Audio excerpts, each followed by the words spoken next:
Nous revoilà pour un rapide tour d'horizon des caricatures et des parodies autour d'Hernani.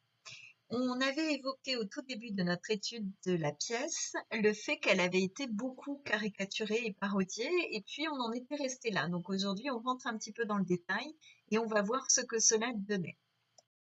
Une caricature, qu'est-ce que c'est? Alors, si je m'en tiens à l'étymologie, cela veut dire chargé, exagéré. C'est donc le traitement déformé de la réalité. Vous voyez qu'on n'est pas loin finalement du miroir de concentration qu'évoquait Victor Hugo. Et voilà pourquoi j'ai choisi de traiter les deux sujets conjointement ou en tout cas dans la même journée.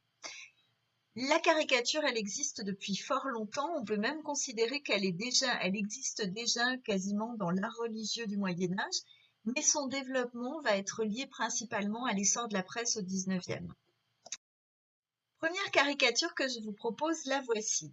Je crèverai dans l'œuf ta panse impériale.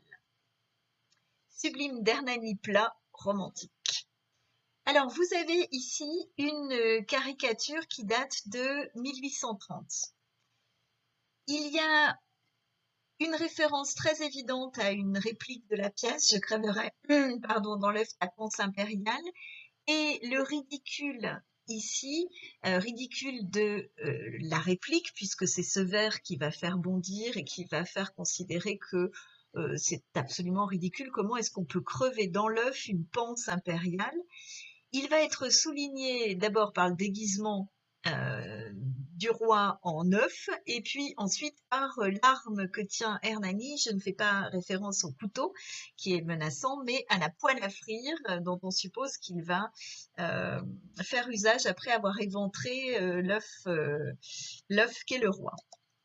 Vous pouvez remarquer devant que vous avez la mise en scène de la bataille d'Hernani avec notamment des hommes qui s'affrontent. On voit un classique au premier rang qui est saisi au collet par un romantique, évidemment, et puis un romantique également qu'un classique saisi par les cheveux, comme il se doit, puisque le romantique est chevelu.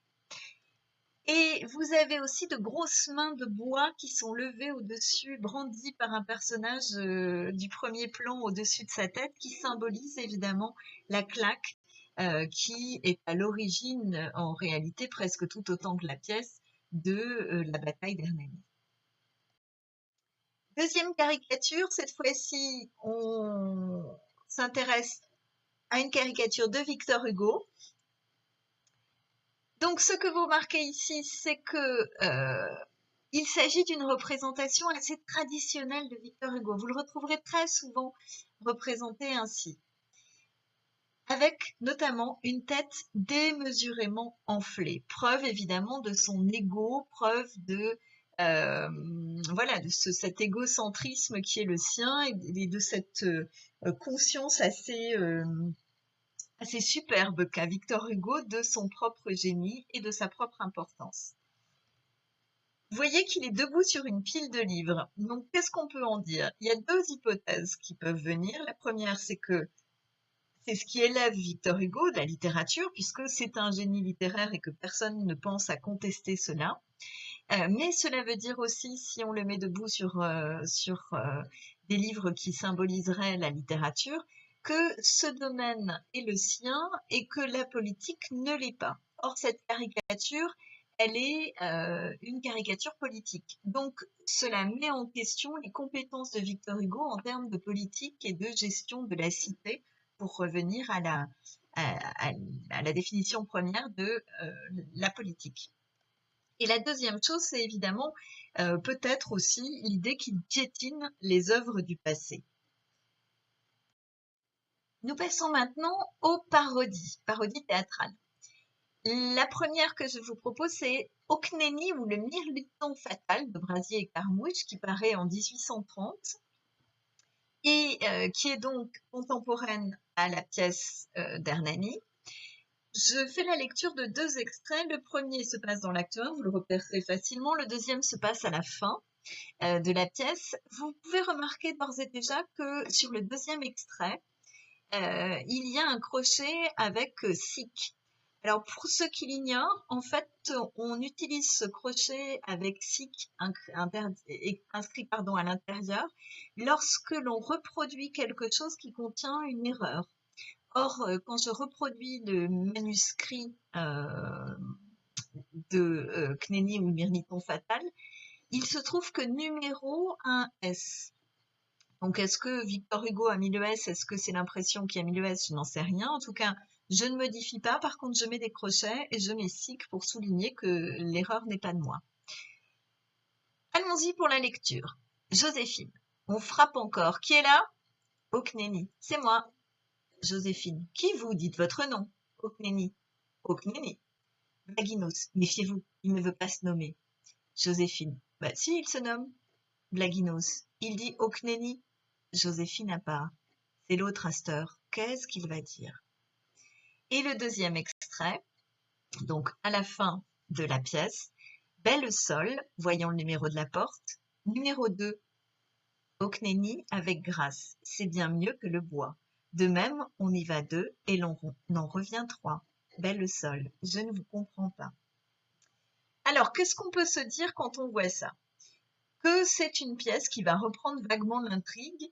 Vous voyez qu'on a l'arrivée d'Hernani qui vient voir Belle Sol, et puis à la fin l'union de Belle Sol et Oknénie. Vous voyez qu'on reprend un peu le nom des personnages en les déformant. Hein. Donia Sol devient Belle Sol, avec évidemment le comique qu'il y a derrière. Et puis Hernani devient Oknénie, c'est-à-dire Okenon. On peut remarquer aussi que c'est un comique qui est facile, ça relève de la farce. On a dans le premier extrait un quiproquo sur le nom qui semble ne pas en être un. Il n'a pas dit son nom, mais s'il l'a dit, vous savez, c'est la fameuse reprise de l'Odyssée. Hein, je suis personne, dit Ulysse, et c'est un peu ça. Et puis dans le deuxième extrait, une grivoiserie. J'imagine que tout le monde avait vu la grivoiserie. Hein, les deux amants viennent de s'épouser. Il rentre, elle voit le numéro de la porte, c'est numéro 2, et il lui dit on y va à 2, on en revient à 3. Voilà. Donc ce qu'on peut remarquer, c'est que la pièce va donner lieu à de nombreuses parodies, mais ces parodies ont vraiment rien à voir au niveau de la qualité littéraire avec ce qu'a proposé évidemment Victor Hugo. Autre parodie que je vous propose maintenant, elles sont deux, ce sont deux courts extraits de deux parodies qui sont également contemporaines à Hernani. Vous avez Fanfan le troubadour à la représentation de Hernani, c'est le titre, pour lequel il n'y a pas d'auteur avéré, et puis Arnali ou la contrainte par corps, C-O-R, vous remarquerez le jeu de mots, d'Auguste de Lausanne. Je fais lecture des deux. Donc, le premier extrait, Hernani qui, sur le roi, brûlait d'assouvir sa haine, maintenant qu'il le peut sans peine, ne le veut plus, je sais pas pourquoi. Et la deuxième, Arnali, gaiement et d'un air surpris, tiens, c'est particulier, ma haine qui s'en va. Quasi folle. Quoi? Ton affreux courroux, ta colère funeste? Arnali, je viens de les quitter comme on quitte une veste. Alors, vous pouvez remarquer qu'ici, les deux reprennent en particulier deux points de la pièce qui nous a intéressés jusque-là. Tout d'abord, les incohérences, notamment cette incohérence qui a souvent été soulignée, qui est le fait que la haine disparaît de façon magique chez Hernani. Dans les deux cas, vous avez une mise en valeur de cette incohérence. Dans le premier cas, mise en valeur par un personnage, Fanfan le troubadour, qui comprend pas, je sais pas pourquoi. Et dans un deuxième cas, mise en valeur à la fois par Quasi-Folle, vous remarquerez la déformation de Donia Sol, Quasi-Folle, et puis mis en valeur également par Arnali lui-même, qui dit tiens, c'est particulier, ma haine qui s'en va. Et puis le deuxième point sur lequel jouent ces deux œuvres, c'est le rapprochement que fait Victor Hugo entre la prose et le vers. Tous les deux vont utiliser des vers, mais des vers qui vont être un peu affaiblis, dégradés par un vocabulaire, un langage très familier. On en a fini pour cette étude des parodies, des caricatures de Hernani. On s'arrête là. Auparavant, je vous avais parlé d'un petit Alors, le petit cadeau, en fait, il y a 2 petits cadeaux. Le premier petit cadeau, c'est l'information suivante.